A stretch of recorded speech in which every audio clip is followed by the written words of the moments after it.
Fala, moçada do Agro, estamos começando hoje mais um episódio do Agro em Dia Podcast, um episódio especial porque vai ser uma verdadeira aula. Nós vamos falar aqui com o advogado André Pirajá, fundador e presidente do movimento Produtores pela Liberdade, ao qual eu também faço parte, aí somos companheiros de trincheira. Estou aqui com a Milena Andrade. Vai lá nas redes sociais, segue a gente no Instagram, no TikTok, lá tem as pílulas, que são os trechos que a gente posta sempre para vocês. No YouTube, vocês se inscrevam toda semana, toda quinta-feira tem vídeo novo pra vocês, tá bom? Curte, compartilha, manda aí no grupo da família, no grupo da igreja aí, que isso ajuda muito para que o nosso conteúdo chegue a mais pessoas. É informação gratuita, né? E quem tá aí no Spotify, não esquece de dar 5 estrelinhas. É verdade? Vai pro trecho, tem lá o Spotify Premium, baixa o episódio, vai ouvindo, que ó, o trecho fica curto. O seu livro, por exemplo, é Como Salvar Minha Fazenda, na verdade, ele trata de diversos assuntos jurídicos que envolvem o agronegócio, porque a gente está falando aqui, vai falar hoje de desapropriação de terra, que é um tema que está em alta, né, com todas as notícias que a gente está vendo, mas tem várias outras formas de ter problema, né, na fazenda, assim, tem outras formas de você, entre aspas, perder a sua fazenda, né, seja por causa de um contrato mal feito, seja por uma execução de um banco, seja, e às vezes você tá correto, mas como você não tem essa destreza, às vezes pega um advogado ruim, não tem conhecimento sobre o tema, e eu acho que é aí que tá a grande sacada, né. E esse conhecimento te leva a prevenir, porque eu acho que o principal é prevenir, não deixar, né, pro emergencial, porque aí já tem um desgaste. Não deixa chegar né? No crítico. Se explodiu, só dá para remediar. É aquela ideia, né? Então, a ideia do livro é que você possa, de certa forma mesmo, adotar medidas preventivas para não deixar, né, essa água esquentar demais ali. Não tem como resolver, né? Mas vamos lá. Nosso babo de hoje é desapropriação de terra. E como salvar, né, gente, a fazenda da desapropriação, né? Esse é o tema central de hoje. E para começar, a gente tem um público que é do agro e também temos pessoas, agronautas, né, que são de outras áreas. Vamos começar entendendo o que é essa parte de desapropriação, a situação que a gente está hoje, para a gente dar o start, né? Quando a gente fala assim de desapropriação de terra, muita gente já vem na cabeça aquelas imagens lá de acampamentos, de uma invasão, da coisa acontecendo, mas a gente sabe que uma fazenda ela pode acabar sendo desapropriada sem haver nenhum tipo de invasão na terra, e a gente sabe que muitas vezes acontece um tipo de invasão e a fazenda não é desapropriada. Então, para a gente começar a entender, assim, para a pessoa que é totalmente leiga em casa, o que é exatamente, assim, vamos falar juridicamente falando, a desapropriação de terra, como é que está o cenário hoje no Brasil juridicamente falando, quais são os mecanismos que fazem com que uma fazenda seja efetivamente desapropriada, e depois a gente fala como evitar esse tipo de problema, né? Quando a gente vai falar sobre desapropriação, uma coisa que sempre vem em mente é a reforma agrária. Reforma agrária nada mais foi, enfim, que uma política que o Brasil resolveu adotar como política de Estado, está prevista na Constituição brasileira.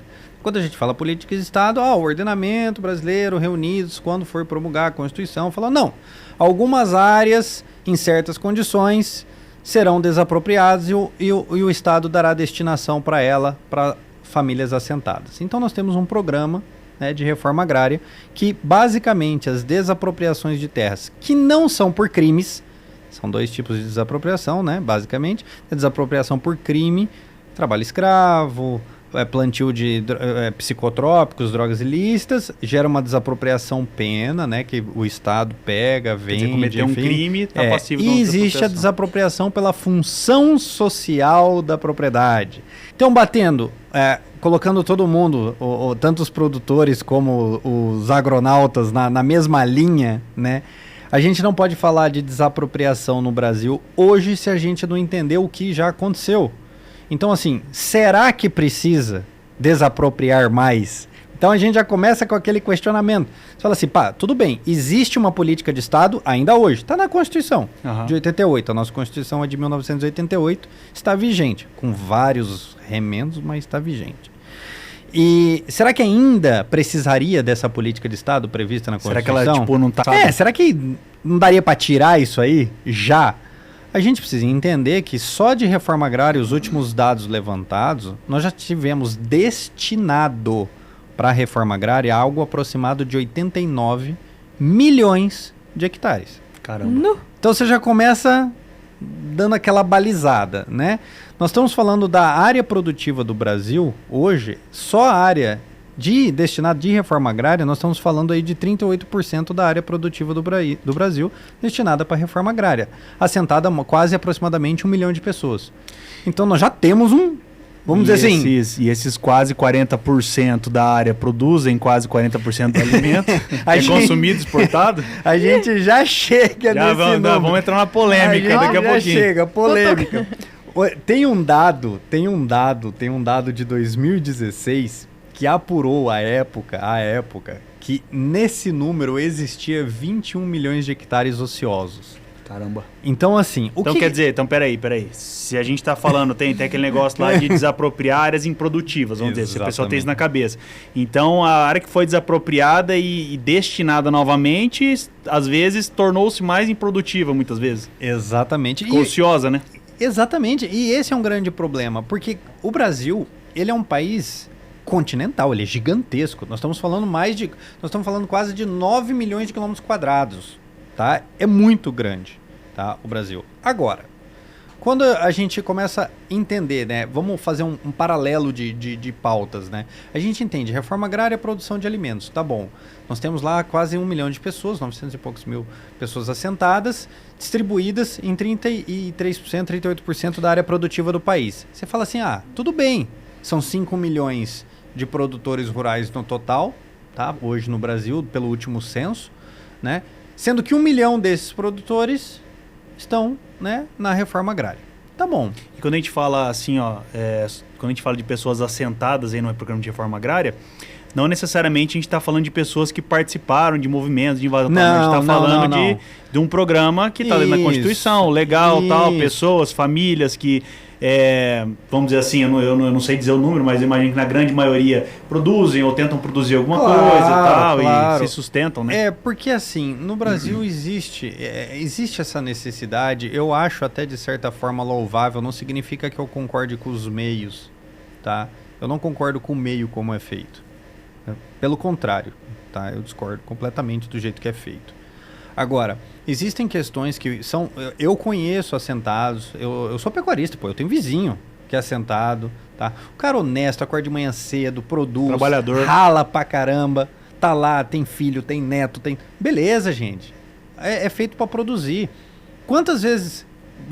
vocês rodam bastante. Eu já tive situações que eu cheguei em sítio que o cara nem limpava em volta da casa. Verdade. O cara ia te entregar uma pimenta em conserva, igual a história que eu escutei esses dias. O cara virou pra mim, eu visitei um sítio lá, aí eu ganhei uma pimenta em conserva, a pessoa virou pra mim, eu falei, olha, onde você plantou? Cadê? Pô, eu queria pegar umas fresquinhas pra levar. O cara falou, não, eu comprei no mercado. Pô, peraí, cara, você tá no sítio, pimenta é mato, aonde você jogar semente vai nascer. O cara comprou pimenta no curral mercado. Tem quase todas as variedades. Nasce dentro do curral. Aí você olha e fala, tem alguma coisa errada, né? Então, quando a gente olha isso no Brasil, de país de dimensões continentais, que aí parece que, tem terra pra caramba, vamos distribuir, sabe aquelas questões? A gente tem que tomar um pouco de cuidado. É tipo assim, aonde que a gente quer chegar com esse programa? Será que é realmente pegar terras que são improdutivas ou de fruto de algum crime ambiental, alguma coisa assim, e destinar para pessoas realmente trabalhadoras, famílias, tal, que é o que existe? Ou será que eles estão pegando terras, usando politicamente como, sei lá, uma moeda de troca, alguma coisa assim, e isso aí acaba tomando uma proporção... que acaba tomando um rumo que estava esperando, né? Já tô gostando. Mas vamos continuar lá. Daqui a pouco a gente vai entrar numa polêmica maior aí.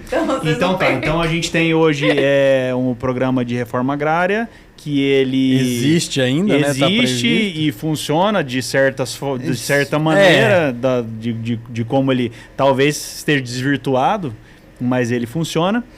E então existe legalmente, está previsto na Constituição. A reforma agrária. Aí nós temos agora as condições, né? Os requisitos. Vamos lá. Vamos colocar um caso. Eu sou produtor rural, eu tenho uma terra que eu herdei do meu pai lá, eu produzo boi lá, mas não tô assim dentro dos padrões mundiais de ocupação de terra ou de produção de carne. Existe isso daí? Ou tem que ter um... O que acontece? Tem que ter um mínimo que eu produzo? Quando a Constituição trouxe a questão da função social da propriedade como uma condição, e veja, e aqui é uma observação para todo mundo que está assistindo, talvez alguém pode ficar impactado com isso, vai gerar aqueles comentários conflituosos no podcast, polêmicos, mas é o seguinte, no Brasil, segura essa, no Brasil não existe direito de propriedade.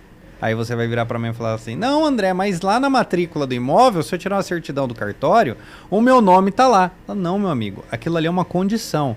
Existe uma condição para você ser proprietário, que é a sua propriedade cumprir a função social. Ou seja, a partir do momento que você tem um direito condicionado, você não tem um direito. Então já começa por aí. Então isso é mais ou menos que nem, por exemplo, um seguro obrigatório do carro. Se eu não pagar, eles tomam meu carro. Então eu não sou dono do carro. Então você não é dono do carro. Não é mais ou menos isso? É a mesma coisa. Porque o que acontece? Está condicionado. Função social da propriedade. O que é essa função da propriedade que todos os produtores rurais estão condicionados? São requisitos constitucionais, está previsto na Constituição, salvo engano, artigo 186, estabelece observância da legislação trabalhista, observância da legislação ambiental, observância do uso racional e adequado do solo, os requisitos de produtividade mínimos, né? E aí tem um jump of the cat, o pulo do gato, que aí é o requisito mais subjetivo do mundo, bem-estar do empregador e do empregado. Meu Deus. Talvez seja uma televisão desse tamanho, o bem-estar do empregado, talvez um ar-condicionado, talvez, entendeu? Então aí, esse requisito que é o pulo do gato, tá? No que nós vamos entrar na polêmica depois, o porquê que as invasões são fomentadas. Mas antes de agora entrar lá... você está me deixando mais medo ainda, cara. Eu tô achando que eu tô vulnerável com a minha terra porque tem pouco boi em cima, mas eu tô muito mais vulnerável do que eu imaginava. E eu tô igual o público de casa, cada vez vai ver, meu Deus, o podcast só vai causar mais polêmica, mas eu fiquei curiosa. E agora vamos dar uma pequena pausa para falar um pouquinho sobre os nossos patrocinadores. Netafim é a empresa pioneira e líder mundial de irrigação localizada. A Netafim traz soluções para a irrigação de forma bem assertiva e consciente, fazendo irrigação direto na raiz da planta, através da irrigação subterrânea e por gotejamento também. Isso gera economia de água e nos dá uma ferramenta muito interessante que é a Fertirrigação. E para saber mais, aponte a sua câmera aí do celular para o QR Code que aparece aqui embaixo. A Netafim é orgulhosamente irrigante. TOTS, a maior empresa de tecnologia do Brasil. Pessoal, a TOTS é uma empresa que vai implementar aí na sua fazenda um sistema unificado para uma melhor gestão das suas atividades. Chega de cadernetas, chega de ter que alimentar vários sistemas. Conheça a TOTS e agilize aí o seu negócio. Com certeza você já passou na frente de alguma fazenda ou até mesmo indústrias e viu aquelas grandes bolsas armazenadoras, que chamamos de Big Bags. Pessoal, essas bolsas gigantes que usamos para transportar e armazenar os nossos insumos, as nossas sementes e tudo que temos necessidades e grandes produtos lá na roça, usamos as Big Bags. E vou indicar para vocês uma empresa que vai entregar essas Big Bags para vocês com a qualidade e a produção que o seu produto merece. E você já sabe, né? Apontou a câmera do seu celular pro QR Code e entre em contato com a equipe da Conterflex, que aquela galera topzera vai atender super bem vocês. Quando o assunto é indústria voltada para o agro, podemos sempre contar com uma empresa de total confiança. Pessoal, a Suprema, ela que vai te ajudar a desenvolver o melhor projeto, sempre pensando no detalhe para o sucesso do seu cliente. Venha conhecer a Suprema Soluções Agroindustriais. Se você estiver precisando de uma empresa especializada em direito tributário e em contabilidade, fale com a Agritax. Essa empresa, pessoal, é de nossa confiança e é especializada no agronegócio. Então, se você está com algum impasse ou quer blindar sua empresa no quesito tributário ou contábil, fale com o pessoal da Agritax. Sempre quando pensamos em obra, dá aquela dorzinha de cabeça. E chega disso. Quando precisar construir com segurança e com qualidade, fale com o pessoal da Coproenco. Eles que são de Rondonópolis, Mato Grosso, mas atendem todo o Brasil. Quando o assunto for construção rural, industrial ou comercial, fale com o pessoal da Coproenco. Forwatch, energia que se renova. Pessoal, a Forwatch é uma empresa especializada em energia solar, biodigestores, dentre outras formas de energias renováveis. Essa galera traz uma economia, sustentabilidade e zelo com as nossas futuras gerações. Fale com o pessoal da Forwatch e conheça o melhor projeto de energia personalizado para você e para o seu negócio. Audax, o crédito que impulsiona o agro brasileiro. Para você que está começando um novo empreendimento ou busca impulsionar o seu negócio, a Audax Capital traz ótimas oportunidades de crédito rural, agroindustrial e demais segmentos. E para você que está aí com o capital parado, que tal colocar o seu dinheiro para girar? Isso mesmo, você aplicando o seu dinheiro na Audax Capital, você terá um bom rendimento mensal, semestral e até anual. E ainda terá a tranquilidade de trabalhar com uma empresa de confiança. Quer saber mais? Entre em contato através desse QR Code que aparece aí na sua tela e fale com a equipe da Audax Capital. E esses foram os nossos patrocinadores. Bora lá pro episódio? Primeiro, vamos trabalhar com o que já aconteceu no Brasil. A gente não precisa inventar a roda, é só olhar o que aconteceu. Sim. Você não inventa a roda. Por isso que eu acho que a gente tem que ser básico. Tá? Então vamos lá. Primeiro ponto. O que é infração trabalhista que eventualmente? Nós estamos trabalhando trabalho escravo. Trabalho escravo é uma penalidade, como eu havia dito, Crime. que desapropria, beleza. Tudo bem. Ainda que exista muita subjetividade para enquadrar se é um trabalho análogo de escravo ou não, nós não vamos tratar isso agora. É uma outra polêmica. É uma outra polêmica. Então vamos trabalhar. Será que violações da legislação do trabalho acarretam desapropriação de terra? Bom, não sou eu que inventei, está na Constituição e está na lei de desapropriação de terras. Está lá. Agora, para que isso aconteça, precisaria ter um fiscal do trabalho chancelando junto com o INCRA que aquela área está cometendo infrações reiteradas. Pode acontecer? Processo. Pode, está previsto na Constituição. Número 2, violação da legislação ambiental. Pode acarretar desapropriação? Pode, está previsto na Constituição e na lei. Mas que tipo de violação ambiental? Não explica. Ah, entendi. Ou seja, É qualquer violação ambiental. Então, assim, você olha assim, oxa, peraí, então uma infração ambiental acarretou. Mas será que eu não poderia punir o proprietário fazendo uma recomposição da área? Sim. Fazer um TAC, pagar uma Isso aí multa. tá previsto no Código Florestal, né? Exatamente. Mas se está previsto no Código Florestal e também está previsto em outra lei, será que não tem uma subjetividade de aplicação? Qual lei eu quero aplicar? Entendi. Então, assim, o básico que a gente escuta no dia a dia é que são desapropriadas fazendas improdutivas. Esse Isso. é o clichê. Isso é o que tá na cabeça do Esse é pessoal. o clichê Inclusive, diário. você pega, tem produtores, já escutei da boca de produtores, os caras falam assim, mas falando do fazenda do fulano lá, tá só erosão, tá só na terra, aquele cara tinha que ser desapropriado mesmo, pelo amor de Deus. Já ouvi isso aí da boca do próprio produtor. É a ameaça que mais corre aí no meio do agro, né?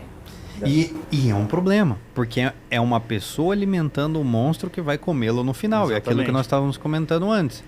Se o próprio produtor acha legítimo a intervenção do Estado na propriedade privada... Ele tá cuspindo pra cima. Exatamente. Então, assim, quando a gente olha o caso da produtividade do imóvel, existe uma fala do diretor do INCRA da época de 2010, pra você ver como é antigo. 2010, acho que era Carlos Lacerda o nome dele. Ele disse, não há propriedade improdutiva no Brasil. Se houver, são fazendas abandonadas no Nordeste e no Norte. Se houver. Sem juridiquês para o pessoal poder entender. Existe uma coisa que é grau de utilização da terra. Você tem um percentual estabelecido na lei, 80%. Ou seja, se você poderia desmatar, vamos falar de começando do zero a fazenda. Se você poderia desmatar 100 hectares, você tem que ocupar no mínimo 80. Entendi. Então 80% da área que deveria ser área de Que pode ser utilização. utilizada. É isso aí. Então, assim, é 80%, tá lá. Não quer dizer que seja, por exemplo, você tem uma fazenda lá, você poderia desmatar 100, só que você desmatou 10, então você já tá fora, porque Você já não vai tá conseguir fora. usar. Você Exatamente. tem que desmatar no mínimo 80. No mínimo 80, porque você tem que comprovar a produtividade. Em tese, a produtividade depende de um grau de utilização de 80%. Então o pessoal que isso aí já vai meio contra já algumas pessoas da militância ambiental, né? Que a pessoa fala improdutivo, não, mas tem que derrubar mais mato, então. Daí já vai contra a narrativa, né? Exatamente. Esse é o Às vezes ponto. o pessoal não conhece, não tem esse conhecimento. Né? Não, é que na verdade esses pedágios ambientais, a gente poderia até fazer um podcast sobre os Vamos pedágios fazer um episódio ambientais. só falando Boa, sobre nota. isso. Né? Mas é fazer um negócio Então, que é muito pedágio. É muito. E eles são contraditórios entre si, porque as mesmas pessoas que advogam, entre aspas, pela agricultura familiar e desapropriação, também são contra a produtividade quando a gente fala dos graus de utilização de Exatamente. terra. Mas vamos lá. Então vamos lá, grau de utilização. E o grau de 80%. eficiência de exploração.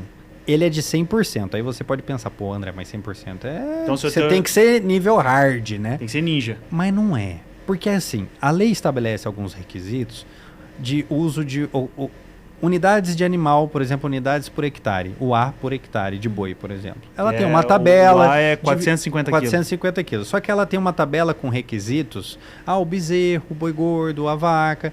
E cada um gera um número que vai virar um coeficiente dentro dos 100%. Nós não vamos, né, entrar muito no mérito, mas basicamente é o seguinte. Você tem que... eu vou plantar soja. Dentro dos 80% que eu posso plantar soja, eu tenho que colher quanto? Para você comprovar a produtividade daquele imóvel. É a mesma coisa o gado. Dentro dos 80% eu tenho que ocupar quanto? A X cabeças de gado dividida em certas idades. Feito isso, cumpriu? Cumpriu. Segue o baile. É por isso que não tem área improdutiva. Porque eles argumentam que essa tabelinha, esse coeficiente, está desatualizado. Então deveria atualizar para que... Para quê? Já abre brecha, já pra mudar o entendimento. Você tá entendendo? Pra que eu vou atualizar? Agora deixa eu te perguntar um negócio, olha lá. Seu Joãozinho, Dona Mariazinha, lá no interior, que tem 100 hectares, que tem as cabeças de vaca lá, que herdou, que às vezes nem tem um grau de escolaridade, às vezes até analfabeto. Como é que esse pessoal toma conhecimento disso daí? Chega alguém e fala assim, olha, sua área tem que ser desapropriada porque você não atingiu o grau de utilização. O cara olha assim e não consegue nem entender o que está acontecendo. É feito para não entender, porque a desapropriação de terras, ela, igual eu falei, eu não concordo com os meios, e na verdade eu não concordo com nada. O Estado não tem que interferir na produtividade, na propriedade privada. Propriedade privada. Se você propriedade quer privada. comprar minha propriedade privada, primeiro você tem que perguntar se eu quero vender. Exatamente. Começa por aí. Se eu quero vender. É Se eu não quero vender, aí a gente, né, entra em outra discussão. Mas se eu quero vender, tem um preço. Afinal de contas, pessoal, a turma que é da cidade aí, você tá no teu apartamento lá, você tem 4 suítes no seu apartamento. Aí, de repente, o Estado fala pra você que você não usar as 4 suítes e não te receber 4 hóspedes, pelo menos, por mês, aí eu posso desapropriar, eu posso arrancar o seu apartamento de você. Então, primeiro que pra entrar dentro do seu apartamento, você bater na porta, né? E você tem que abrir. E agora, só que quando a gente fala de propriedade rural, parece que o entendimento dessa turma muda completamente, né? É completamente. E quando a gente... Veja, nós trabalhamos os requisitos pontuais. Grau de utilização de terra. Legislação trabalhista, não vamos interferir muito porque é esparsa, a gente não sabe. Legislação ambiental é esparso, a gente não sabe. Agora, bem-estar do empregado e do empregador. O que é isso? E ele exemplifica. Ele exemplifica que é a observância dos requisitos, babá, e que, vírgula, a propriedade não esteja causando ou causando, eventualmente, aquela região, conflitos sociais. Aí já entra outra treta. Existe um requisito que estabelece que a existência de conflitos sociais não cumpre a função social da propriedade. Mas peraí. Então quer dizer que se eu tô com a minha propriedade linda, bonitinha, cumprindo todos os requisitos e ela é invadida... Quando ela é invadida, ela não pode... Pela lei, quando ela é invadida, ela não poderia ser desapropriada. Agora, veja, conflitos sociais, tensões sociais na região... Naquele momento gerou uma tensão social. Meu vizinho, vamos supor. Imagina que existe pressão social na entrada, pessoas reivindicando a área, dizendo que a área... Os caras ocupam aquela faixa de domínio do DENIT. Aquela faixa de domínio do DENIT. Não entrou na tua área, mas tá na frente ali na porteira. Exatamente. Tá chocando ali, ó. E aí, o que acontece? Esse tipo de situação, criou-se um mecanismo para se desapropriar áreas no Brasil. Aí você vai virar e falar assim, André, então peraí, tem método? Que aí vamos falar bem a verdade. Tem método para desapropriar? Porque veja, se não existe fazenda improdutiva, e normalmente as fiscalizações do INCRA produtor rural precisa ser notificado, que vai ser elaborado um laudo na fazenda dele para ver se está cumprindo o grau de utilização. Existe um procedimento prévio. Só que o que as pessoas esquecem é que essa é a regra. Existem as exceções, em todos os lugares existe exceção. Essa fiscalização pode ser pelo poder de polícia. O que é o poder de polícia? Uma denúncia. Então não precisa notificar previamente. O INCRA poderia chegar lá com o IBAMA, com o Ministério do Trabalho, Polícia Ambiental. fazer uma força-tarefa por uma denúncia e na hora já lavrar um laudão se ela cumpre a função social ou não. Para isso, só depende do dono da caneta, que está lá em cima, na cadeira do Palácio do Planalto. Certo. Então, quem está ocupando a cadeira lá de cima hoje é o mais importante quando você vai falar de política agrícola no país. Porque é esse cara que depende. Ó, pessoal, é o seguinte, desce aí e desapropria o máximo que der. Eu falo para vocês, sem medo de errar. Deve estar cheio de advogado assistindo aqui. Agora, os advogados que estão assistindo todas as pessoas, será que se eu sair rodando em todas as fazendas do Brasil eu arrumo uma infração à legislação do trabalho? Será que eu arrumo uma infração ambiental? Rodando aqui no Brasil? Meu Deus do céu. Meu povo, eu sei que esse episódio tá bom demais, mas uma pequena pausa só pra gente falar dos nossos patrocinadores, que são empresas maravilhosas. Quero falar pra vocês da Arte Faca. Pessoal, a Arte Faca, pra quem não sabe, é uma empresa que fabrica brindes personalizados pra vocês. Fica localizada em Goiânia, mas eles entregam pra todo o Brasil. Somos do Agrindia usuários da marca e quem é que não ama receber um brinde? E faz toda a diferença aí no lar e pra pessoa que você envia ou presenteia, né? Então anote esse nome porque essa empresa é de qualidade e de nome no mercado, Arte Facas. O agro, ele está conectado ao campo e também à indústria.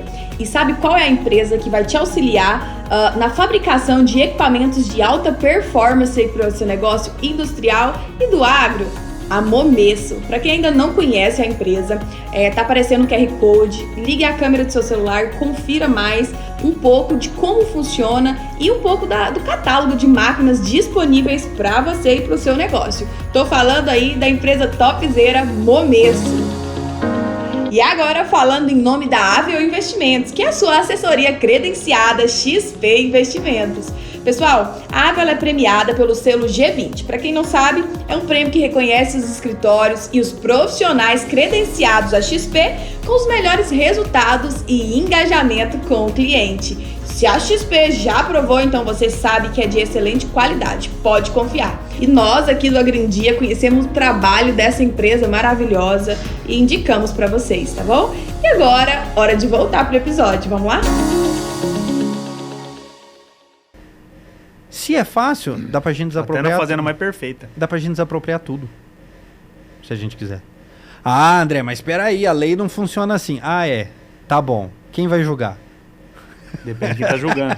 Vocês estão entendendo? Então quer dizer que, por exemplo, você pega assim, quando o pessoal faz direto aquelas tabelas assim de número de desapropriações de terra no governo X, no governo Y, no governo Z. Na verdade, se você pega o próprio discurso dos governantes em cada governo como esse, fomenta ou não, porque como você falou aí, depende do dono da caneta. Se o dono da caneta é a favor da reforma ou se ele se é contra, não tem como, porque está na Constituição, mas o método que você falou método. É o método que é utilizado, né? E olha que incrível, né? Eu trouxe alguns dados compilados para aquela velha história, para não falar besteira.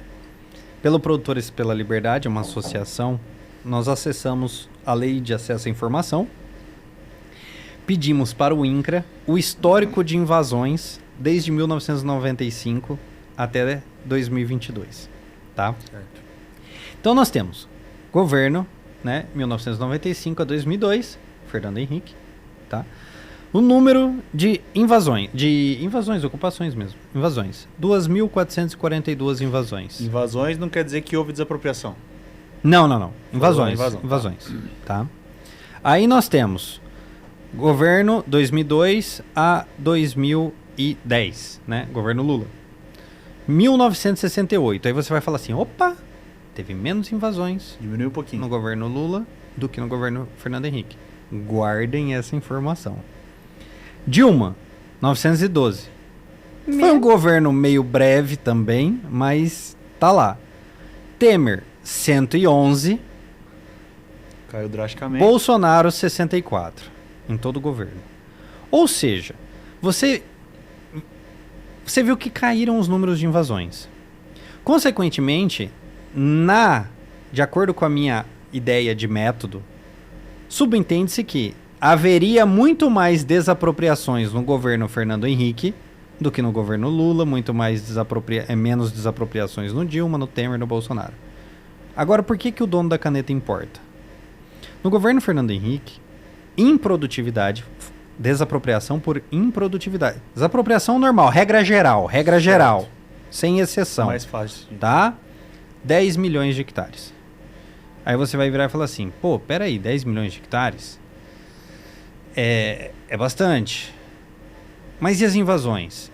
Existe um decreto, que inclusive ficou vigente esse decreto também no governo Bolsonaro, que autoriza o INCRA a adquirir terras, mesmo quando não haja violação da função social da propriedade. Ou seja, é uma negociação entre particulares. Certo. Porém, esse decreto, ele basicamente foi criado para que se adquirissem propriedades rurais onde houvesse tensão social. Então calma aí. Nesse caso, a aquisição ela não entra como uma desapropriação. Esse dos 10 milhões foi desapropriação regra geral, normalzinho. Desapropriação regra geral. O Fernando Henrique utilizou-se desse decreto. Não significa que ele comprou por tensão social ou não, porque isso não veio no acesso à informação, eles não poderiam passar.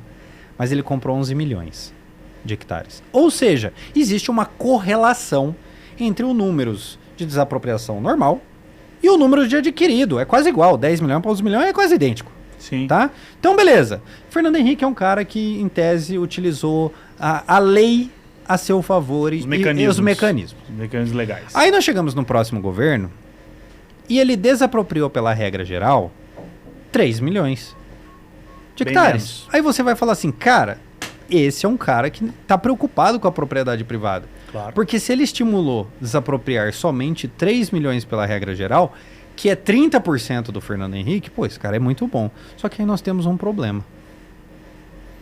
Onde é que tá o pulo gato? Compra de terras pelo INCRA, ele comprou 40 Caramba. milhões. E justo áreas onde havia tensão social. Vou chutar aqui.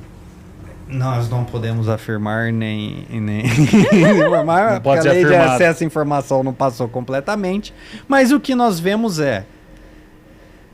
existe uma correlação entre dono da caneta e invasões de terra. Porque se eu tenho bastante invasões de terra, eu posso fomentar compra de terras. Certo. Então, quanto há invasões... Quer dizer que isso é um mecanismo que poderia ser utilizado. Poderia, pra gente... Caso o dono da caneta quisesse, ele conseguiria. Exatamente. Entendi. E aí nós vemos nos outros governos Quer dizer que isso daí ínfimos. é mais uma insegurança que o produtor sofre. Porque a própria tensão social é uma autorizadora. E veja, aqui que é o negócio. Você não vai desapropriar a fazenda invadida. Você não vai comprar a fazenda invadida. Porque a finalidade não é essa. O que é? É gerar tensão social na região para que os produtores rurais em volta olhem aquela situação e falem assim, pessoal, tá muito ruim produzir aqui, faz 30 anos que eu tô aqui trabalhando, suando, acordando cedo, trocando de caminhonete, pagando boleto, aquela estreia toda, e eu tô cansado, eu não vou ficar aqui sofrendo essa tensão, infartar se minha fazenda vai ser invadida, não vai ser invadida, eu vou vender. Aí oferece pro INCRA. Aí ele vai vender para quem? Porque o cara vai chegar, vai olhar a fazenda, vai olhar o comprador vai vizinho, falar você assim, tá "Ih, louco? rapaz, eu não vou comprar Eu não não." vou comprar isso aqui não, isso aqui é um poço de conflito social. Ô pai Estado, você compra minha fazenda? Aí o pai Estado vai lá, eu compro. Eu compro. Vem cá, meu filho.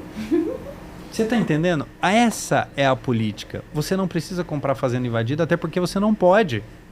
Porque é um conflito social. Existe uma regra legal, você não pode desapropriar a fazenda invadida. Agora, se eu invado e gero uma tensão social, eu gero essa possibilidade. E tá no próprio decreto, ofertar fazendas para ver. Cara, é feito. Se desenhado, você enxerga a metodologia do Estado.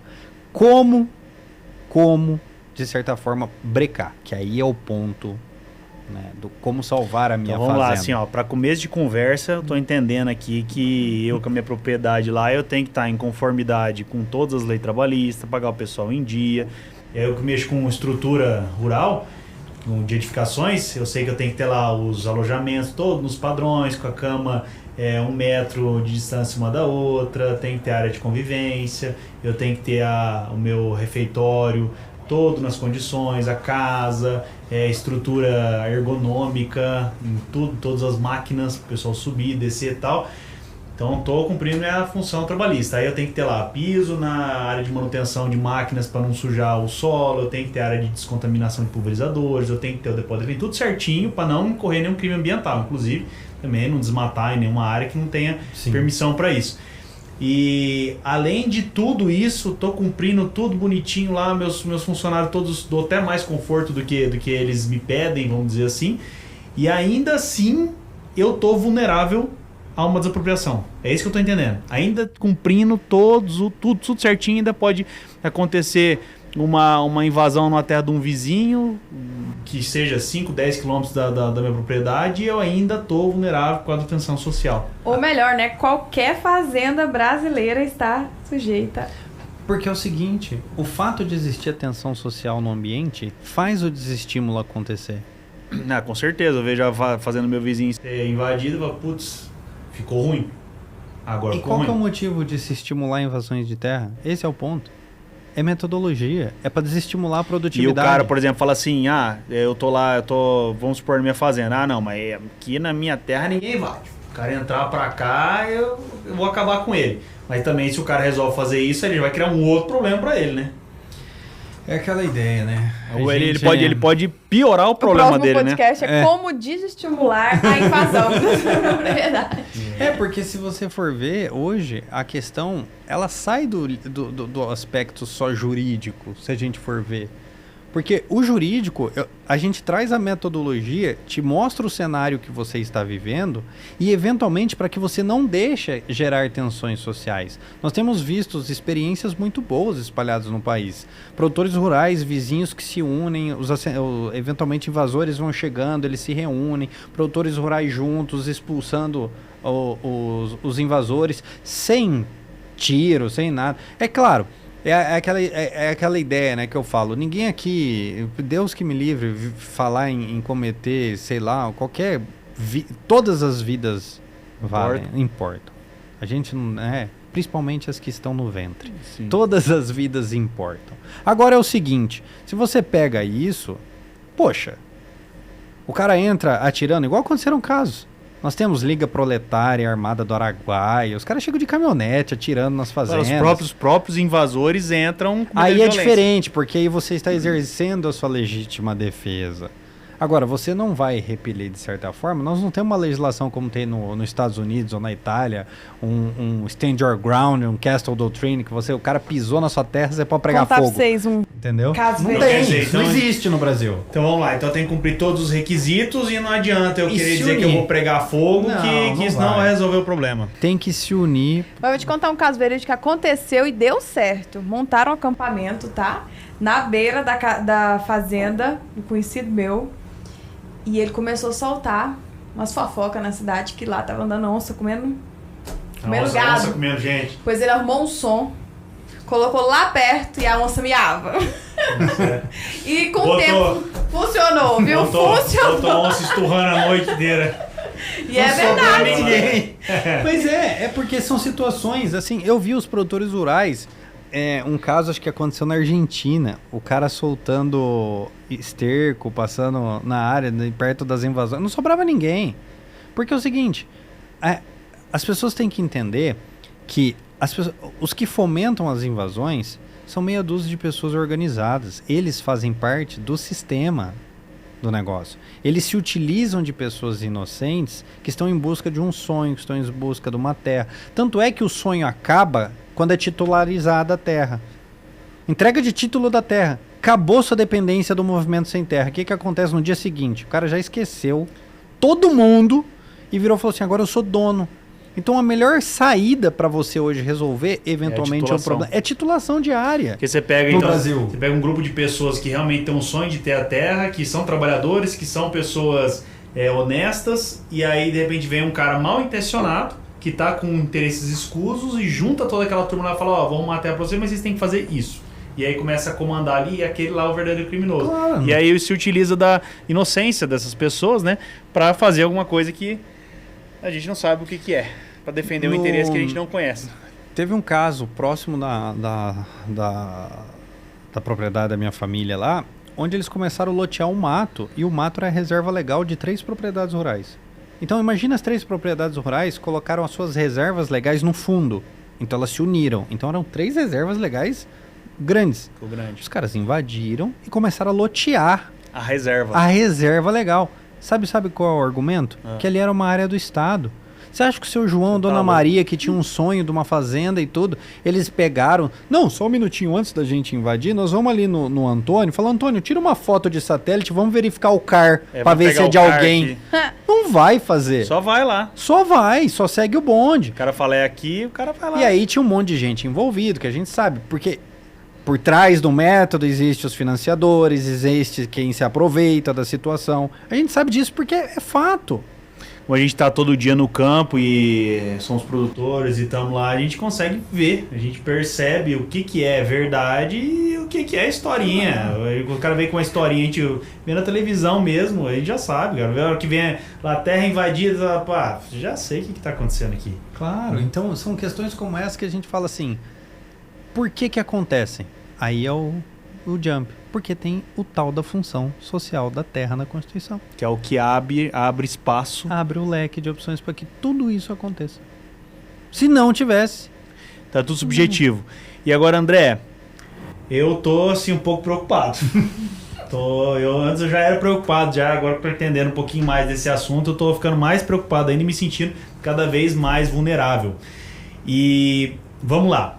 Eu entendi aqui que para não sofrer uma desapropriação, eu preciso, no mínimo, andar de acordo com a lei, né? Então, não cometer nenhum tipo de crime, atender a legislação trabalhista, atender a legislação ambiental, prezar pelo conforto dos meus colaboradores, mas eu tô cada vez, quanto mais eu aprendo sobre o tema, mais preocupado eu fico, mais vulnerável eu me sinto.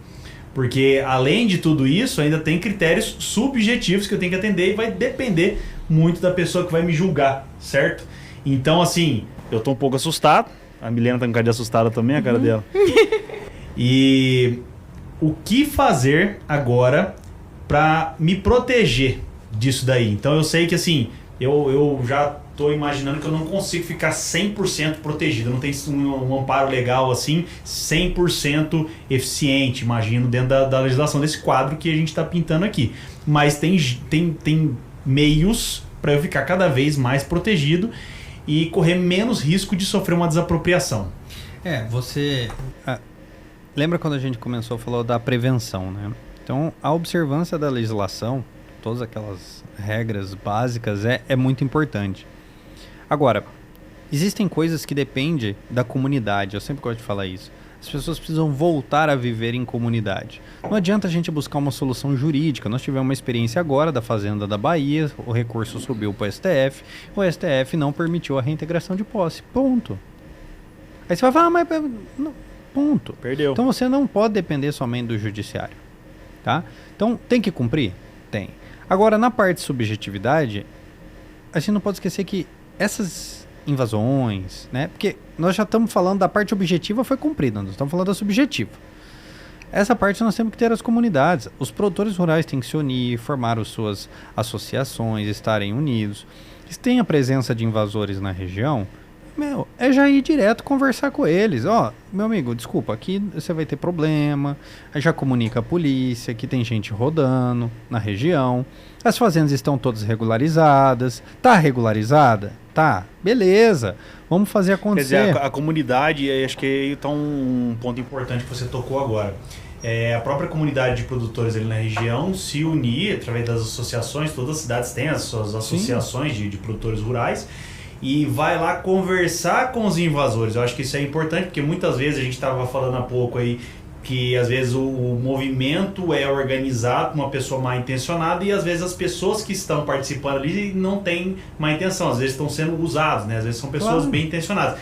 Então, o simples fato de ir lá e fazer um diálogo, abrir um diálogo com as pessoas ali, você já, de repente, você consegue desarticular alguma coisa errada que possa estar acontecendo. Sempre amparado, né? Eu falo, você nunca vai sozinho, você vai chamar os presidentes do sindicato, que vai fazer uma solicitação para a polícia, que vai aquelas Porque ideias. você não sabe com quem você está falando. É, né? exatamente. Então, assim, você já tem que começar a se antecipar. Não espere acontecer. Não fica olhando a turma lá. Não é comigo, tá passando lá. Não é com você o agora, vizinho mas lá. pode ser com você. Lembra da subjetividade? Pode ser com você. Você que vai ser desestimulado no final, né? Então, assim, esse tipo de situação, eu acho que depende muito mais das pessoas. Nós estamos falando de problemas atuais agora. Seria utópico a gente falar assim, não, vamos alterar a Constituição. No cenário que nós estamos vivendo no Brasil hoje, virar e falar assim, não, vamos alterar a Constituição Federal. Tá muito longe disso acontecer. Entendeu? Vamos tirar a função social da propriedade, que é o maior problema que existe hoje. Rural é a existência da função social da propriedade. Porque a briga é o quê? Essa fazenda Justamente improdutiva ou improdutiva? Cara, esquece isso aí. André, e nesse caso aí, por exemplo, vale a pena também ter uma associação de produtores que tenha um diálogo aberto com o campo político, por exemplo? Uma coisa que eu gosto sempre de ressaltar é o seguinte: existe o diálogo aberto com o político e pagação de pedágio para político. São duas coisas completamente diferentes. Eu não sei se vocês já perceberam, às vezes você chega em eventos de associação, né, igual aconteceram recentemente em Cuiabá. Vou dar nomes porque eu gosto de chamar a atenção de alguns produtores, porque eu conheço os caras ainda, que fazem parte das associações. Tá lá um evento de posse da diretoria, o evento de troca da presidência. Aí você chega na mesa, como se não acontecesse aqui em Goiás também, tá? Porque a gente acompanha. Quem que tá sentado na cadeira lá em cima? Só tem político, cara. Só tem governador, deputado. Ah, não, mas eles precisam estar lá porque eles defendem, eles que vão buscar a solução dos nossos problemas. Não, meu filho, é o contrário. É a comunidade civil, contrário. A associação civil, sem políticos envolvidos, que vai buscar a solução. Põe o político para sentar lá embaixo, ó, e você tá aqui em cima, e você vai falar para ele o que você quer. Não ele falar o que ele tá fazendo. É você falar o que você quer. É o contrário. Tanto porque é funcionário público, não patrão público, né? O político tá lá para te servir. É exatamente esse o ponto. Então, enquanto a gente viver nesse celeuma, onde a gente trata político mais importante que nós, e eu não tô dizendo para ser desrespeitoso, não é isso. Sim. Ele optou por ser, ele Mas não foi obrigado a ser. ser. Que muitas vezes você tem a turma da população, produtores e pessoas que também não são produtores, às vezes até idolatra alguns políticos, né? Então fala, pô, porque tá naquela posição lá, porque tem o poder da caneta e tal, chega numa conversa assim, Vossa Excelência, num ar assim de inferioridade, né? Quando na verdade tem que tratar como nós estamos conversando aqui, meu amigo. Você é político, você é responsável por isso, eu sou produtor, sou responsável por isso, a gente trabalha numa sociedade, você tem a sua função, eu tenho a minha. O negócio é o seguinte, eu preciso disso. A boa relação ela é importante tanto com a comunidade, quanto com os políticos, com o judiciário. Tudo é uma boa relação. Exatamente. Mas a idolatria que já faz com que os valores se invertam, né? Isso gera uma série de problemas. Eu acho que assim, vou falar tanto de um espectro político para um lado, para o outro. Isso é uma coisa que não deveria acontecer. E agora vamos dar uma pequena pausa para falar um pouquinho sobre os nossos patrocinadores. Netafim é a empresa pioneira e líder mundial de irrigação localizada. A Netafim traz soluções para a irrigação de forma bem assertiva e consciente, fazendo irrigação direto na raiz da planta, através da irrigação subterrânea e por gotejamento também. Isso gera economia de água e nos dá uma ferramenta muito interessante que é a Fertirrigação. E para saber mais, aponte a sua câmera aí do celular para o QR Code que aparece aqui embaixo. A Netafim é orgulhosamente irrigante. TOTS, a maior empresa de tecnologia do Brasil. Pessoal, a TOTS é uma empresa que vai implementar aí na sua fazenda um sistema unificado para uma melhor gestão das suas atividades. Chega de cadernetas, chega de ter que alimentar vários sistemas. Conheça a TOTS e agilize aí o seu negócio. Com certeza você já passou na frente de alguma fazenda ou até mesmo indústrias e viu aquelas grandes bolsas armazenadoras, que chamamos de Big Bags. Pessoal, essas bolsas gigantes que usamos para transportar e armazenar os nossos insumos, as nossas sementes e tudo que temos necessidades e grandes produtos lá na roça, usamos as Big Bags. E vou indicar para vocês uma empresa que vai entregar essas Big Bags para vocês com a qualidade e a produção que o seu produto merece. E você já sabe, né? Apontou a câmera do seu celular pro QR Code, entre em contato com a equipe da Conteflex, que aquela galera topzera vai atender super bem vocês. Quando o assunto é indústria voltada para o agro, podemos sempre contar com uma empresa de total confiança. Pessoal, a Suprema, ela que vai te ajudar a desenvolver o melhor projeto, sempre pensando no detalhe para o sucesso do seu cliente. Venha conhecer a Suprema Soluções Agroindustriais. Se você estiver precisando de uma empresa especializada em direito tributário e em contabilidade, fale com a Agritax. Essa empresa, pessoal, é de nossa confiança e é especializada no agronegócio. Então, se você está com algum impasse ou quer blindar sua empresa no quesito tributário ou contábil, fale com o pessoal da Agritax. Sempre quando pensamos em obra, dá aquela dorzinha de cabeça. E chega disso. Quando precisar construir com segurança e com qualidade, fale com o pessoal da Coproenco. Eles que são de Rondonópolis, Mato Grosso, mas atendem todo o Brasil. Quando o assunto for construção rural, industrial ou comercial, fale com o pessoal da Coproenco. Forwatch, energia que se renova. Pessoal, a Forwatch é uma empresa especializada em energia solar, biodigestores, dentre outras formas de energias renováveis. Essa galera traz uma economia, sustentabilidade e zelo com as nossas futuras gerações. Fale com o pessoal da Forwatch e conheça o melhor projeto de energia personalizado para você e para o seu negócio. Audax, o crédito que impulsiona o agro brasileiro. Para você que está começando um novo empreendimento ou busca impulsionar o seu negócio, a Audax Capital traz ótimas oportunidades de crédito rural, agroindustrial e demais segmentos. E para você que está aí com o capital parado, que tal colocar o seu dinheiro para girar? Isso mesmo, você aplicando o seu dinheiro na Audax Capital, você terá um bom rendimento mensal, semestral e até anual. E ainda terá a tranquilidade de trabalhar com uma empresa de confiança. Quer saber mais? Entre em contato através desse QR Code que aparece aí na sua tela e fale com a equipe da Audax Capital. E esses foram os nossos patrocinadores. Bora lá pro episódio? Existe hoje no Brasil também, acho que vale a pena a gente dar uma pincelada, talvez nem seria tema de discussão, mas existe outras formas de desapropriação também, um negócio que o pessoal está comentando muito aí eu tô por fora do tema, até acho que você está muito mais por dentro que eu, que é, por exemplo, demarcação de terras indígenas, está sendo discutido, também é uma forma de, dependendo da canetada que a turma dá lá, ocorre uma desapropriação, né? E nem é em função de nada disso que nós falamos até agora, né? Existe um outro tema. Existe um marco de demarcação que está sendo questionado, né? Houve uma demarcação em terra indígena no Brasil, está demarcado, né? E eles estão querendo revisar esse marco, que poderá ocasionar na expansão das terras indígenas e áreas que hoje são produtivas. Que são propriedades privadas, certo? E aqui, assim, sem querer fazer, né? Entrar num tema bem polêmico, mas a falta de senso de proporcionalidade no Brasil hoje. Se as pessoas às vezes acham um absurdo que 89 milhões de hectares estejam para a reforma agrária com 21 milhões de hectares ociosos, né, eles já ficam bravos. E se eu falasse que de terra indígena hoje tem 109 milhões de hectares? Sendo que nós temos uma população indígena de aproximadamente 850 mil índios no Brasil, sendo que metade mora na cidade. Ou seja, nós temos 500 mil índios espalhados em 109 milhões de hectares. 13% do território é dos índios. Aí você vai falar para assim, não, mas é porque o índio precisa de muito mato. Porque só tem mato, tá? Não tem outra coisa, é mato. Não tem produção. É mato. Entendeu?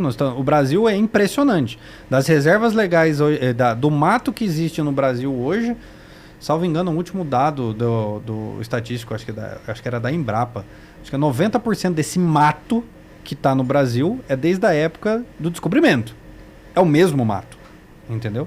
Então, assim... Você pega hoje o Brasil, muita gente não sabe, mas quase 67% do território são áreas preservadas. Sim. Áreas de vegetação nativa preservada. Então, quem acha que o Brasil tem muitas áreas produtivas e poucas áreas de reserva, não conhece os dados oficiais, né? Hoje... Acho que a agricultura está em 7% 7, 8%, né? Então, assim, é muito ínfimo. Então, quando a gente começa a olhar e falar assim, poxa, mas espera aí, 13,9%, 13,8% do território está na mão de indígenas, Aí você olha o dado que 160 milhões de pessoas do Brasil estão hoje residentes, ocupando 0,6% do território. Que são as áreas urbanas. 0,6 para 13%. Então quer dizer assim, tipo... Então, assim, quer você dizer vai assim, expandir o que de terra indígena mais? Vocês estão ficando loucos? Estão querendo fazer uma remarcação, aumentar o que na verdade talvez já esteja grande demais, ou não. Quem vai discutir isso daí? Quem vai discutir isso daí? Eu acho que se todo mundo resolvesse produzir, o mundo inteiro ganharia, não só o Brasil, mas o mundo inteiro. Inclusive os indígenas. Com certeza. Porque tem... Você pega, você tem comunidade indígena que o indivíduo ele quer produzir, ele quer se sustentar, ele quer sustentar a família, ele quer participar da sociedade. Você falou, claro. A população mora na cidade. E quanto, puxando já um pouquinho aos interesses dessas ONGs, né? Porque a gente sabe que tem muita ONG no Brasil que é financiada por estrangeiros. E qual é o seu interesse desse pessoal? O que é? Vamos poder entrar um pouquinho nesse assunto? Então, olha só. Nós estamos gravando aqui esse episódio bem numa situação onde estão querendo abrir uma CPI para investigar o MST. Né? 3 deputados, um deles é, salvo engano, o Ricardo Salles. Se você me perguntasse se seria um momento oportuno para abrir... E veja, não entendam mal. Eu não estou dizendo que a gente não tem que ser combativo. Bom, o Antônio me conhece. Vamos para a briga, nós estamos juntos. Mas é o seguinte, quando a gente trata MST, financiamento, ONGs, que já se passou, já se investigou isso um tempo, e é por isso que follow the money que você acha onde está o negócio, né? Uhum. Está se questionando isso agora, eu acho que é um tiro no pé. Primeiro porque nós não temos força política. Se você abre uma CPI, ela pode inverter o resultado que você quer. Você já imaginou você começar a investigar uma CPI e de repente você descobre, fala, não, mas eu acho realmente essas invasões são injustas. Vamos fazer o seguinte, vamos abrir uma investigação agora, né, para ver se a gente acha alguma área que está violando legislação ambiental. Vamos fazer um pente fino no CAR. Uhum. Vocês já imaginaram isso? Cara, você vai desapropriar a fazenda pra caramba. E essa é a função da CPI? Se você perde o freio da CPI, ela pode virar contra o produtor. Olha a CPI dos últimos 2 anos, dos acontecimentos dos últimos 2 anos, o que foi? Quebra de sigilo bancário em todo mundo. Sim. Você acha que não pode quebrar o sigilo ambiental, trabalhista? Você não pode abrir uma força-tarefa? Você acha que não pode, eventualmente, investigar, já que vamos investigar recursos financeiros, por exemplo, do MST de origem chinesa, quase falei, né? Investimentos assim estrangeiros, no MST, por exemplo, não pode se investigar a utilização de dinheiro de produtores rurais contra o MST? Uma suposta formação de quadrilha? Cara, pode acontecer tudo. Certo. Agora, por que você não pega uma invasão e trata ela como ela é? Ela é um crime, gente. Invasão de propriedade privada é crime. É um crime. Então coloca na polícia e a polícia faz um trabalho investigativo sem... Mas eu acabei de descobrir que a minha propriedade privada ela não é minha. Então já lascou já, né? Então tá invadindo que não é meu, então... Entendeu? Então você pega assim, deixa tratar negócio de polícia, financiamento estrangeiro, abre uma investigação séria, Polícia Federal. Por que não? Tô percebendo aqui que a vulnerabilidade do produtor brasileiro hoje é muito grande. Então a gente entrou aqui em vários assuntos polêmicos, que na minha opinião não deveriam ser, porque a gente tem um país continental, que tem diversas regiões diferentes, cada região tem a sua demanda, tem áreas preservadas, tem áreas com ocupação de povos originários, tem áreas produtivas, tem áreas mais produtivas, menos produtivas, tem de tudo no nosso país. Então assim, se a gente tem critérios técnicos e objetivos para avaliar, por que deveria ser tão polêmico assim quando a gente fala de alguma coisa desse tipo, né? Não deveria ser. Mas então, voltando lá para os métodos jurídicos para eu me proteger, então eu entendo que tem uma parte que não é jurídica, né? Que é a formação de comunidade, é o diálogo, é a conversa com todos os envolvidos no assunto. Tem fortalecimento local, fortalecimento local, tem o diálogo político também, de quem está com a caneta, para ver se até a gente entender o posicionamento das pessoas que estão com a caneta na mão já ajuda a gente a se prevenir de certas coisas, né? E não ficar pagando pedágio, né? Porque veja, poxa, o cara é produtor rural, meu, vocês detêm um alimento na mão. sabe? A força que o produtor rural tem, né? A força que o produtor rural tem. Claro, eu entendo que algumas pessoas não estão nem um pouco preocupadas com o Brasil e estão nessa cadeia de comando. Não estão preocupadas com o Brasil. Mas existem algumas situações que estão.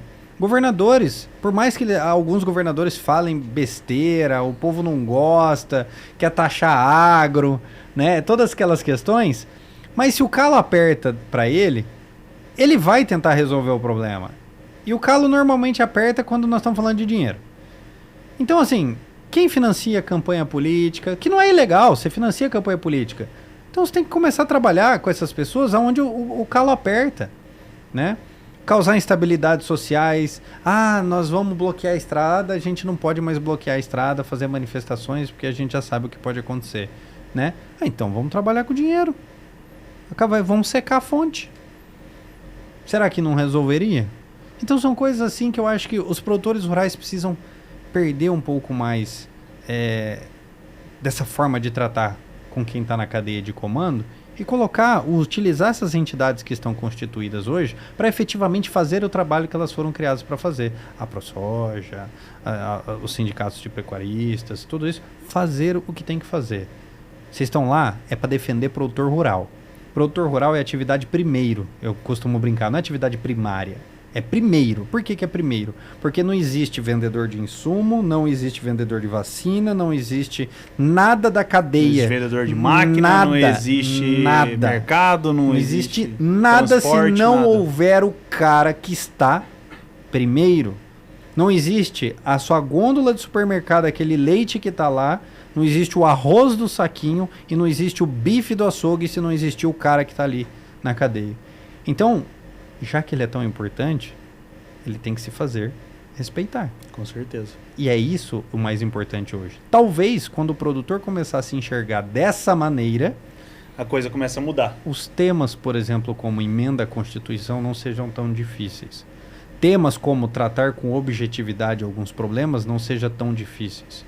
Porque hoje, se você virar para mim... Não vira tanta polêmica. Se você virar para mim e falar assim, André, tem solução hoje à desapropriação de terras? Cara, existe um método para fazer isso. O que dá dentro do jurídico para fazer? É contratar um Antônio, acordo de engenharia para resolver um problema de engenharia. Contratar um cara do ambiental para resolver o trabalho ambiental. Trabalhista para resolver problema trabalhista. Rezar e unir os seus produtores locais ali para formar um grupo de pessoas para que, se eventualmente gerarem instabilidades nas localidades, vocês terem um grupo para, né, de certa forma, uma pressão popular para resolver o problema. Por exemplo, acontece algum tipo de problema de tensão social, alguma coisa assim, eu correr para um advogado já começar a montar um negócio... Existem instrumentos hoje processuais que a gente chama, por exemplo, a invasão ainda não aconteceu, ela está próxima. A gente chama de interdito proibitório. É um nome processual para uma medida judicial de iminência, né, um risco de invasão. Você tem instrumentos processuais para, de certa forma, informar o Estado, utilizar o aparelhamento estatal, polícia, eventualmente, para controlar esse risco. É possível? É. O que eu tenho visto hoje? Isso aí é uma roleta. Porque o Estado pode dizer... Você entra com uma ação dessa, o Estado pode virar e falar assim, é legítimo o judiciário. Você não sabe o que pode acontecer. Não, você não pode deferir uma medida liminar dessa porque existe um julgamento no STF que disse que... Você já imaginou isso? Você terminou de chancelar a invasão da sua fazenda. Então piorou o seu caso. Eu sinceramente, hoje eu penso umas 1000 vezes em entrar com uma ação judicial nesse quesito. Eu tentaria resolver de todas as outras formas possíveis. Se não der, aí não deu, né? Aí tá perdido. Aí vai ter que ir pro judiciário. André, eu queria dar uma pincelada no assunto, nos contratos de arrendamento. Eu sei que a gente está todos os dias vendo, a gente tem clientes, e alguns cuidados, alguns alertas na hora de colocar um arrendatário dentro da sua propriedade. Só para a gente entrar um pouquinho nesse assunto. Eu pensei também, colocar um arrendatário ruim também pode virar um problemão. Pode. Hoje o maior problema nos contratos de arrendamento Tá, vamos lá. Investigação do arrendatário, né? É a famosa... Quando você vai comprar um imóvel, você tira certidões, né? Você vai contratar um arrendatário, o mínimo que você precisa fazer é tirar certidões, referências da pessoa que está indo, né? Isso é básico, mas também a gente não pode esquecer que isso é um investimento, é um risco e tal. Agora, contrato assinado, que aí que é o contrato assinado. Começou o arrendamento. Primeiro cuidado que a gente tem que ter chama-se vencimento do arrendamento. Esse tipo de situação é incrível, acontece muito no Brasil. Da lei do Estatuto da Terra, que prevê os contratos de arrendamentos e tal, ela diz que você tem que comunicar ao arrendatário do fim do contrato do arrendamento com 6 meses de antecedência do vencimento do contrato. As pessoas acham que é igual contrato de locação. 30 dias antes de vencer o contrato, você comunica e o cara vai sair da terra. Se você fizer isso, o contrato está renovado. Ou seja, é um risco de você perder, entre aspas, a sua terra. Perder a chance de explorar a sua terra. E eventualmente até perder uma negociação de venda da sua terra. Porque o contrato de arrendamento vincula, tá, a alienação. Porque é previsto em lei. É a manutenção do contrato. Então, assim, o contrato de arrendamento, na minha opinião hoje, o maior gargalo dele é a manutenção do contrato. É você estar de olho no contrato, acompanhando o contrato. Agora, vencimentos do contrato, a pessoa não pagou a safra, fazer essa cobrança. Isso é coisa usual. Nós estamos falando da terra, como salvar a sua fazenda, como salvar olhando para o contrato de arrendamento. Eu prestaria muita atenção nessa renovação. Tá? E veja, né? Tem como é que faz? Uma problemática dos prazos. Prazo de arrendamento, ele é previsto em lei. Quando a gente fala prazo de arrendamento de soja, por exemplo, é 3 anos mínimo. É porque ela é uma cultura temporária, né? Anual. É diferente das culturas permanentes, eucalipto, por exemplo. Né? Que aí o prazo muda. Mas uma coisa que as pessoas não sabem é que do boi, o prazo mínimo também é de 3 anos. Você não pode fazer contrato de arrendamento de boi de 1 ano, pela lei. Então, assim, tem situações... Eu já vi contrato de arrendamento de 1 ano. Então, quer dizer, não é legal. Só que aí, normalmente, eles desconfiguram para parceria, enfim, mas pode dar discussão. É isso que eu tô falando, tem que tomar muito cuidado. Então, prazos, também a gente tem que tomar cuidado com o prazo de arrendamento. E até me surgiu uma dúvida aí. Você falou parceria. Quando fazer o contrato de arrendamento e quando fazer de parceria agrícola? Porque isso acontece muito, né? Uns você vê que faz de parceria agrícola, os outros fazem arrendamento. Você quer assumir o risco ou não? É a pergunta que eu faço, por exemplo, para meus clientes. Você quer assumir pergunta o risco de ou leigo, não? Pergunta de leigo. Você quer assumir o risco ou não? Por que assumir o risco? Porque no arrendamento você tem que receber o preço independente do resultado. Entendi. Na parceria, não. Por isso que chama parceria. Você divide o risco com a pessoa. Se o cara tiver uma quebra de safra, você arca a quebra é com prejuízo proporcional sua também. Mas daí você tem que desembolsar? Ou você deixa de cobrar, por exemplo, que você ganharia? Não, depende. Você tem percentuais, né? Tem percentual em cima do investimento. Em cima da quebra, então, proporcionalmente tem a sua redução também. Você não aporta recurso, a não ser que a sua parceria... Depende de como a parceria foi formatada, né? Se minha parceria entrar com a terra... Isso. Aí o duro é que você participa do risco. Nesse caso, por exemplo, a minha parceria entrar com a terra e o cara entrar plantando cooperação. Então, se der uma quebra de safra, a minha terra está em risco? Você não vai receber. Só isso. Mas não posso perder um pedaço da terra. A não ser que você... Não. A não ser que você tenha financiado, colocado no seu, né? Como garantia. Agora, a grande polêmica, né? Como vocês gostam de dizer do negócio. Será que eu aplico essas regras legais do Estatuto da Terra, por exemplo, a todos os produtores rurais indiscriminadamente? Porque, veja, o Estatuto da Terra ele foi criado, essas normas de arrendamento, por exemplo, essa é uma crítica minha que eu trago. Ela foi criada em uma circunstância de Brasil onde o arrendatário era o pequeno produtor, era o hipossuficiente. Existia os latifundiários que não queriam produzir e entregavam essa terra para assentados, para pessoas que queriam trabalhar na terra. Então essa lei foi criada para proteger essas pessoas contra o poder econômico.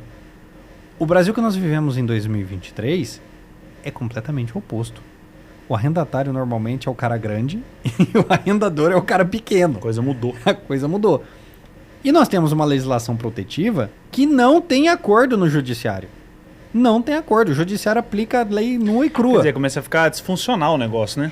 E uma das grandes questões é pagamento em sacas, por exemplo, dos arrendamentos. É ilegal.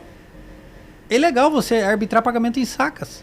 De soja, por exemplo, do arrendamento. E isso é polêmico porque o mercado, no geral, funciona em saca. A cabeça do produtor funciona em saca. Essa é a moeda do produtor. Isso é ou em arroba de boi, né? E você A terra dele é calculada em saca. É, em saca. E você sabia que, matematicamente falando, é mais barato para o arrendatário pagar em sacas? Não, com certeza. Matematicamente falando.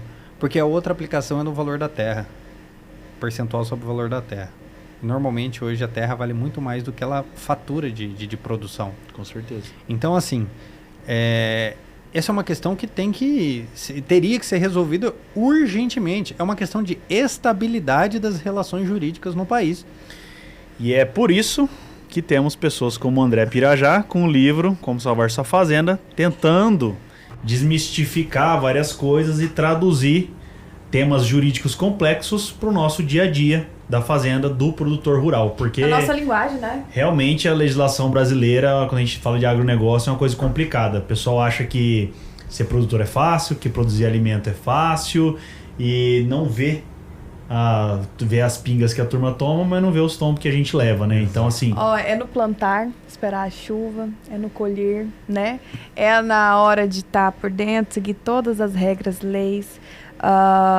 É uma contabilidade que tem que fazer. E você ainda fazendo tudo certinho, bonitinho. Você corre de acordar num belo dia e falar, rapaz, onde foi que eu errei?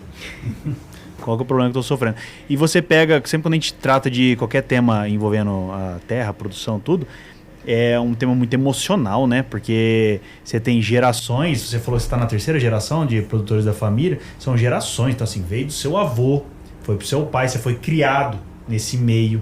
Então, às vezes tem aquele curral lá que você lembra do seu avô quando você era moleque, arrancando a pimentinha do pé lá, e aí de repente chega num certo ponto que você acaba se envolvendo numa questão jurídica que você não consegue controlar, que você não tem conhecimento de onde surgiu esse problemão. E, cara, assim, isso vem à tona, porque você vai deixar a terra para seus filhos também, e a cultura continua. E tem que ser assim, porque senão a gente não teria um setor, um agronegócio forte como existe hoje, garantindo a segurança alimentar do planeta inteiro. Que o Brasil, ele está aqui, eu tenho para mim que a função principal do Brasil realmente é garantir a produção alimentar do mundo, porque a gente tem terras férteis, a gente tem clima favorável, a gente tem topografia favorável, a gente tem um conjunto, a gente tem pessoas extremamente resilientes, né, tocando o agronegócio. Então acho que assim, o Brasil realmente o propósito do Brasil é produzir alimento para o mundo. Mais uma pequena pausa só pra gente falar dos nossos patrocinadores, que são empresas maravilhosas. Quero falar para vocês da Arte Faca. Pessoal, a Arte Faca, para quem não sabe, é uma empresa que fabrica brindes personalizados para vocês. Fica localizada em Goiânia, mas eles entregam para todo o Brasil. Somos do Agrindia usuários da marca, e quem é que não ama receber um brinde? E faz toda a diferença aí no lar e para a pessoa que você envia ou presenteia, né? Então anote esse nome, porque essa empresa é de qualidade e de nome no mercado, Arte Facas. O agro, ele está conectado ao campo e também à indústria. E sabe qual é a empresa que vai te auxiliar na fabricação de equipamentos de alta performance para o seu negócio industrial e do agro? A Momesso. Para quem ainda não conhece a empresa, tá aparecendo o QR Code, ligue a câmera do seu celular, confira mais um pouco de como funciona e um pouco do catálogo de máquinas disponíveis para você e para o seu negócio. Tô falando aí da empresa topzera Momesso. E agora falando em nome da Avel Investimentos, que é a sua assessoria credenciada XP Investimentos. Pessoal, a Avel é premiada pelo selo G20. Para quem não sabe, é um prêmio que reconhece os escritórios e os profissionais credenciados a XP com os melhores resultados e engajamento com o cliente. Se a XP já aprovou, então você sabe que é de excelente qualidade, pode confiar. E nós aqui do Agrindia conhecemos o trabalho dessa empresa maravilhosa e indicamos para vocês, tá bom? E agora, hora de voltar pro episódio, vamos lá? André, Entramos em vários temas polêmicos aí, acredito que deu pro pessoal em casa tomar vários insights aí e aprender. Se vocês quiserem saber mais sobre essas informações e até outros conceitos, outros temas jurídicos que envolvem a proteção da propriedade rural, compre o livro do André Pirajá. Onde é que o pessoal pode achar o teu livro? Hoje tá saindo, igual eu havia comentado com vocês, tô mandando pra uma editora para ficar mais fácil essa distribuição de livro no Brasil. Esse negócio de ficar fazendo manual é bem complicado. Mas no meu perfil do Instagram, André B. Pirajá, tem o linkzinho no perfil, você acessa lá, tem o livro, tá? Só clicar lá, já vai cair direto no WhatsApp do pessoal da venda do livro. E tem na Amazon também, e-book, para quem quiser. Como Salvar Minha Fazenda, de André Bedim Pirajá. E como é que o pessoal te acha nas redes sociais? Bom, no canal do YouTube chama André Pirajá Agro, tá? Eu trato de vários temas polêmicos também. Tem o Instagram, André B. Pirajá. Tem o site, né, de cursos da associação, a plataforma que a gente criou para poder, de certa forma, trazer uma capacitação maior para o produtor rural, principalmente em temas complexos como esse, que é o site www.produtorespelaliberdade.com.br. Lá tem plataforma de cursos, modelos de contrato, entre tantas outras coisas, tá? E é isso aí, eu acho que não tem muito o que dizer. André, eu quero primeiro também te agradecer por trazer os assuntos jurídicos de uma forma tão natural pra gente. Uma aula pra gente, né? Uma aula pra gente, pros nossos agronautas. Eu acho que ficou claro também pro pessoal que assistiu a gente. E entender que muitas das vezes quando você fala assim, nossa, assunto jurídico, nossa... Porque é uma linguagem mais complicada quando você é técnico, vai falar somente técnico. E você trouxe hoje nesse podcast de forma bem legal, bem uma conversação bem... Não, se a gente ficar aqui, a gente conversa até amanhã. Que é muito simples. A gente pega um cara extremamente técnico, que tem conhecimento, mas que fala a nossa linguagem. Nossa linguagem. E trouxe informação pro pessoal de casa, porque eu acho que é o foco do nosso podcast, é o foco do seu canal, né? E agradecer pela presença, a disponibilidade e já convidar para um próximo episódio. É isso aí. Onde é que o pessoal te acha nas redes sociais, ô Milena? @imiandrade no Instagram, tá bom? E o seu? Se o pessoal quiser me encontrar aí no Cortes com S, Engenharia Agro no Instagram ou no canal do YouTube Engenharia do Agro. Mas siga o nosso podcast aí, compartilhe com os amigos, compartilha no grupo da igreja, no grupo da família, compartilha com quem você não gosta também, pode compartilhar geral aí. E se você tiver amigos produtores rurais aí que queiram proteger a sua fazenda, você indica aí o Instagram do André e também esse episódio aqui que tá espetacular. Quero agradecer a toda a audiência dos agronautas, agradecer o André, agradecer a Milena aqui. E é isso aí, mas outra coisa, tudo que vocês tiverem dúvidas, comenta lá, sugestões de episódios, a gente tá sempre olhando os comentários de vocês, essa proximidade nos traz mais assertividade nos próximos episódios pra vocês. Opa, tá aqui pra ajudar. Siri, deixa o like aí no Agro em Dia Podcast, já que você quer ajudar a gente. Abraço. Deixa as suas considerações, seus agradecimentos. Eu queria agradecer novamente o convite de vocês estar aqui no Agro em Dia. Para mim é sempre muito importante. Igual eu comentei com vocês no começo, o meu foco aqui é tentar levar um máximo de informação aos produtores rurais. Porque eu entendo que não existe como nós vivermos hoje em sociedade e pensar por um futuro melhor se nós não tivermos as duas grandes coisas que o mundo necessita. Chama alimento e comida. Ou a gente cuida do alimento e da energia, ou a gente cuida dessas duas coisas no Brasil, ou eu acho que nós vamos todo mundo pro ralo. Com certeza. Sim. E agradeço novamente a todos, a equipe de vocês, sensacional. Obrigado pela recepção e espero poder voltar para falar sobre mais polêmicas. Vai voltar com certeza, porque agora o Agro em Dia Podcast tá um pouco mais apimentado, né? Com certeza. Esse cenário aqui, foi para vocês matarem a saudade. Porque a segunda temporada, André, a gente tá na estrada, é um podcast itinerante, nas fazendas. Só que hoje a gente trouxe o André pro cenário mais mesa, porque assim a gente consegue falar dos assuntos de hoje, que era um assunto mais jurídico, né? Mas o próximo episódio estaremos no campo. Um abraço pra vocês. Abraço.